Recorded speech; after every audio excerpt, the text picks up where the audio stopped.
Somebody messaged me the other day and said the horse had been in the stall for 6 weeks, I think. And how would I go about approaching the first ride? And my answer was, so we just had all that snow, record snowfall, record cold weather, and we're back to work much as we can right now.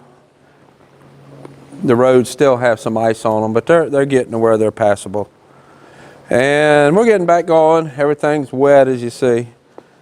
And all the horses are happy to get a little more turnout. I kept most of them in during the worst of the cold weather, and now they're all back getting some turnout again.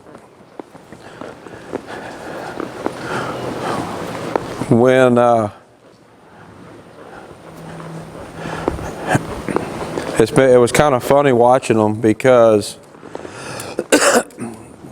some of them here have seen snow before, seen it a lot, and some of them have never seen snow. And they all just kind of took it in stride.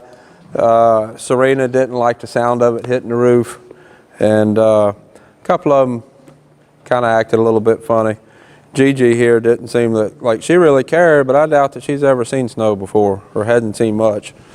And we're getting back to riding again, getting a little bit of turnout. A couple of them that you know we've done videos on. They're a little bit rougher, a little ranker, so we want to get them some turnout before we put a saddle on them. But most of them are just going back to work. Like you see Gigi, I pulled her out of the stall and went back to work.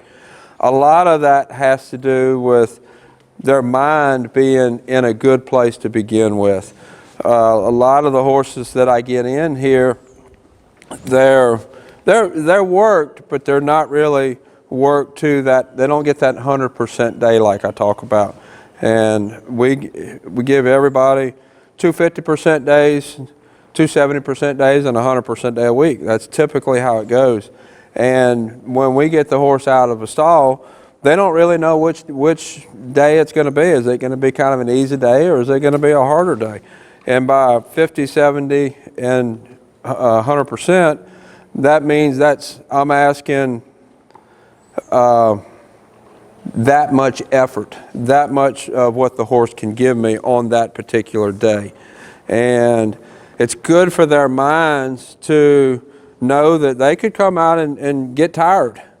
A lot of the horses that I get in to work, it's because whatever issues that they're having is because they're not worked to the point of getting tired often enough.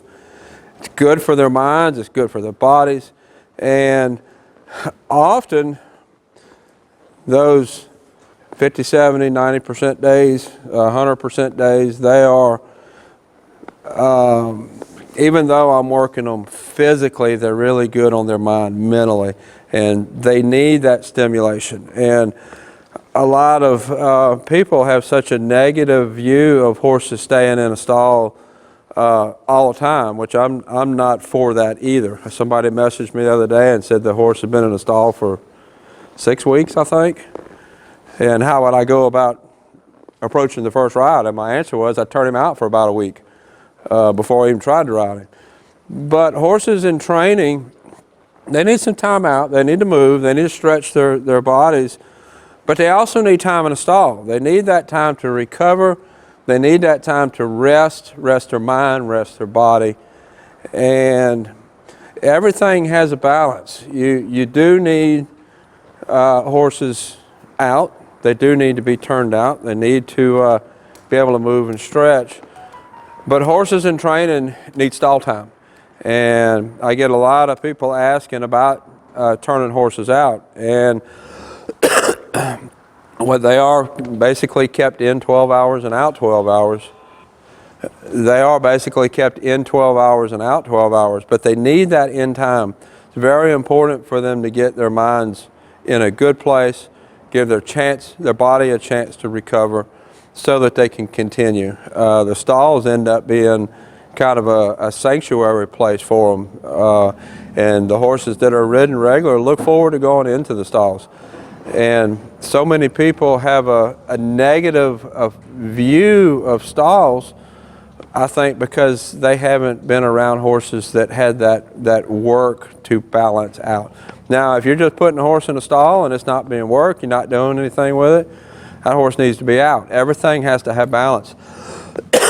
When Sabre first came to me, he had a lot of stall time and a little bit of turnout, and really no work, no stimulation, nothing to balance that out with.